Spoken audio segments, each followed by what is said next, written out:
लोकसभा चुनाव 2024 में भारतीय जनता पार्टी को 2019 के मुकाबले 63 सीटों का नुकसान हुआ है, जिसमें सबसे ज्यादा नुकसान हिंदी बेल्ट में ही हुआ है।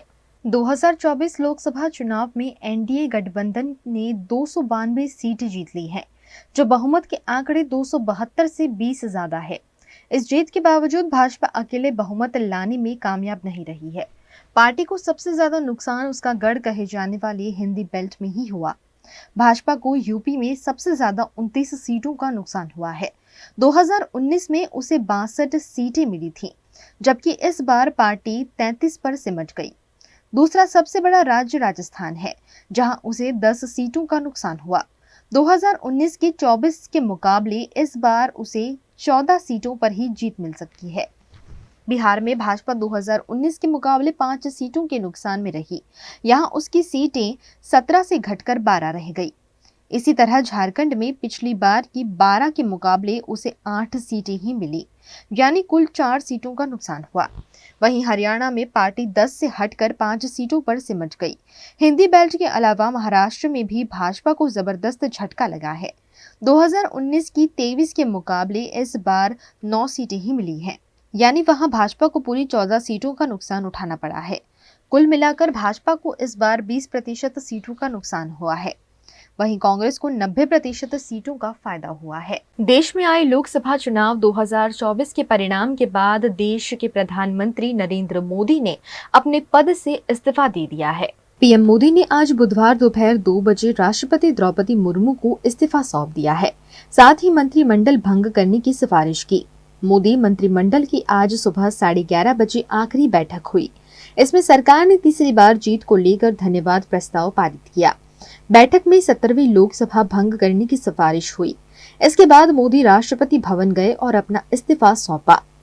मोदी 8 जून को तीसरी बार प्रधानमंत्री पद की शपथ ले सकते हैं। एनडीए के सभी सांसदों से एकजुटता के लिए साइन करवा लिया गया है। जेडीयू प्रवक्ता केसी त्यागी ने बताया कि 7 जून को संसद के सेंट्रल हॉल में एनडीए के सभी सांसदों की बैठक होगी। लोकसभा चुनाव में भाजपा को 240 सीटें मिली हैं। ये बहुमत के आंकड़े 272 से 32 सीट कम है। हालांकि एनडीए ने 292 सीटों के साथ बहुमत के आंकड़े को पार कर लिया। गुजरात में अमरेली के धारी के वन विभाग द्वारा विश्व पर्यावरण दिवस मनाया गया।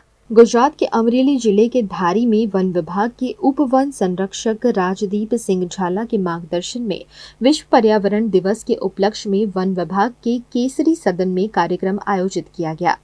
इस प्रोग्राम में अलग अलग स्कूलों के बच्चों के लिए सेमिनार का आयोजन किया गया, जिसमें बच्चों को पर्यावरण के जतन, प्लास्टिक का उपयोग न करने जैसी जानकारियां दी गई। इस सेमिनार में वन विभाग के कर्मचारी भी मौजूद थे।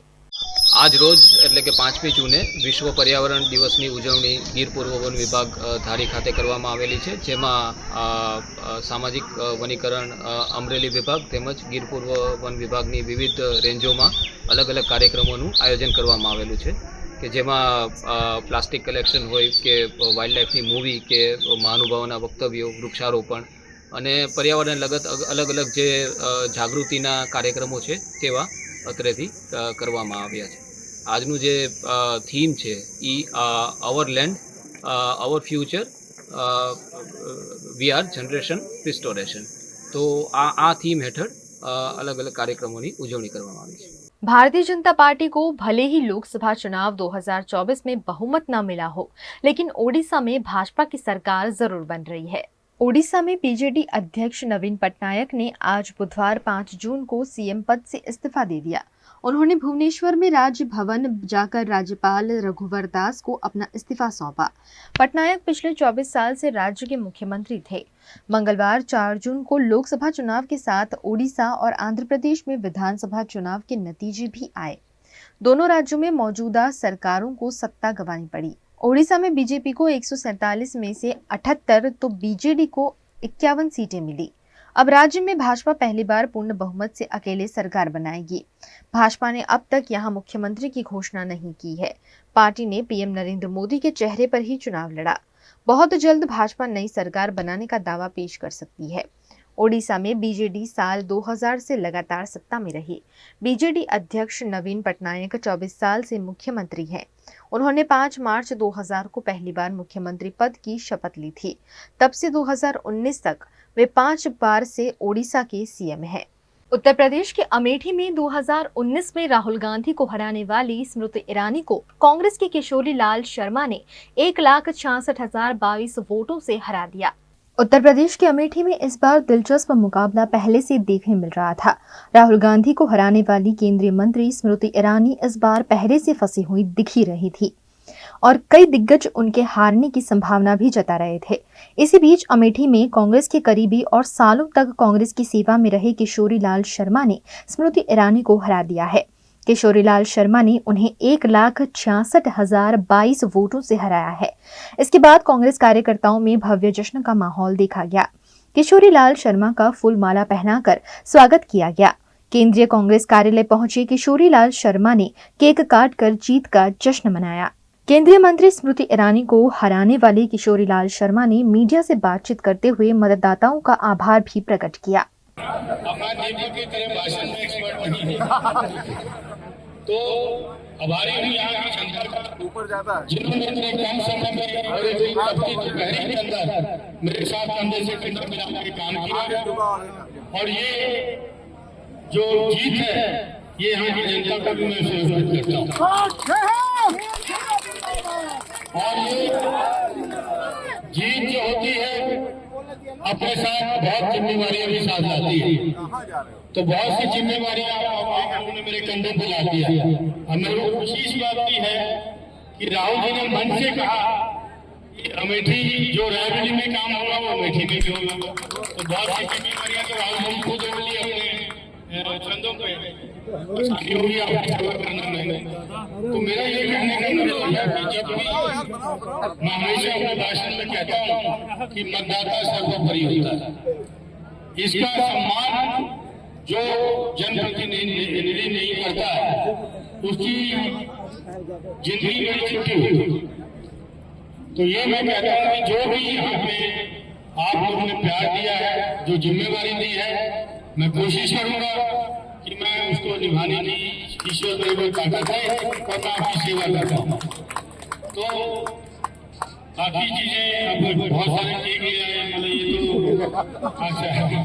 चलिए ठीक है, केक ले आए जो आप काटिए, मतलब हम तो जोड़ने का काम करेंगे, लेकिन मैं तो जोड़ने का काम करूंगा। गुजरात में 25 सीट जीतने के बावजूद एक सीट गंवाने का दुख भाजपा अध्यक्ष CR पाटिल ने जताया है। गुजरात में 7 मार्च को मतदान के बाद 4 जून को परिणामों की गिनती की गई। गुजरात की 26 बैठकों में से 25 बैठक तो भारतीय जनता पार्टी के नाम रही, लेकिन बनासकांठा की गैनीबेन ठाकुर को भाजपा के गढ़ माने जाते गुजरात के किले में सेंध लगाने में सफलता मिली। 25 सीट जीतने के बाद भारतीय जनता पार्टी के नेता और कार्यकर्ता भाजपा कार्यालय कमलम में इकट्ठे हुए और इस जीत के जश्न को मनाया। लेकिन भारतीय जनता पार्टी के अध्यक्ष CR पाटिल ने एक सीट गंवाने का दुख जताया। साथ ही अग्निकांड के कई दिनों बाद आज पहली बार भाजपा अध्यक्ष CR पाटिल ने मृतकों के परिवार के प्रति संवेदना व्यक्त की।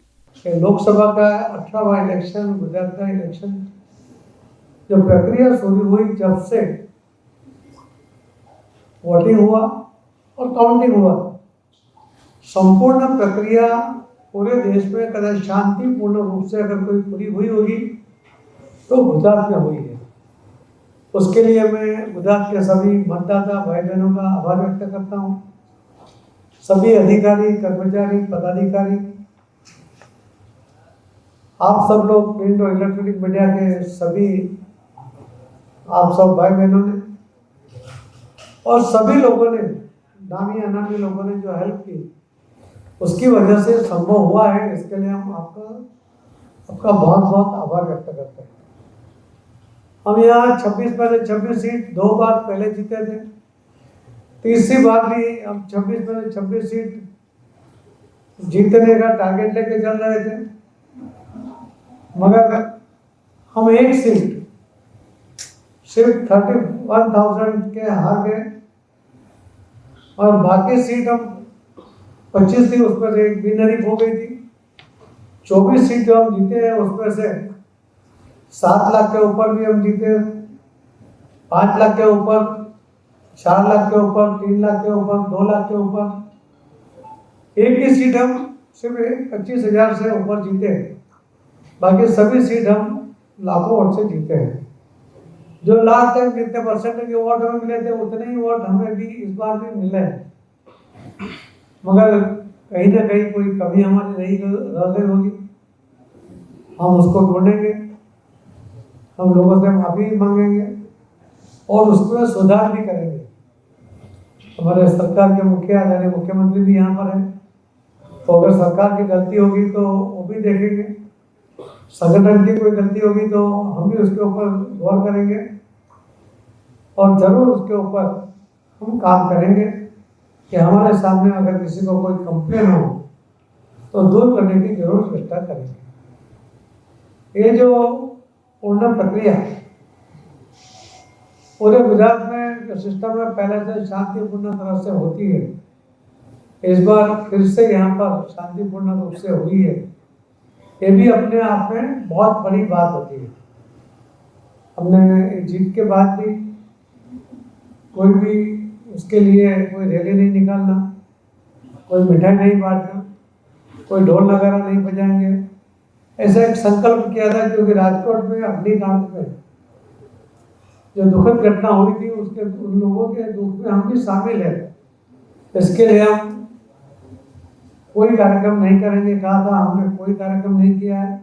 लोकसभा चुनाव के परिणाम के बाद सरकार बनाने की जोड़ तोड़ के लिए इंडिया और एनडीए की बैठक आज आयोजित हो रही है। लोकसभा चुनाव के नतीजे घोषित होने के बाद इंडी गठबंधन आगे की रणनीति तय करने के लिए आज शाम मीटिंग करने वाला है। मीटिंग में तय किया जाएगा कि गठबंधन विपक्ष में बैठेगा या सरकार बनाने की कवायद करेगा। इंडिया दलों की यह मीटिंग कांग्रेस अध्यक्ष मल्लिकार्जुन खड़गे के घर पर होगी। इस मीटिंग के अलावा एक मीटिंग कांग्रेस पार्टी की भी होगी। इसमें यह तय होगा कि गठबंधन के नेताओं के साथ होने वाली मीटिंग में क्या रुख अपनाना है। कांग्रेस अध्यक्ष खड़गे ने आज मंगलवार को नतीजों के बाद कहा था कि हम आगे की रणनीति मीटिंग के बाद ही बताएंगे। अगर पूरी स्ट्रैटेजी अभी बता दी तो मोदी जी होशियार हो जाएंगे। वहीं राहुल गांधी ने भी कहा था कि विपक्ष में बैठने या सरकार बनाने का फैसला मीटिंग में ही होगा। दरअसल नतीजों में गठबंधन को कुल 204 सीटें मिली हैं।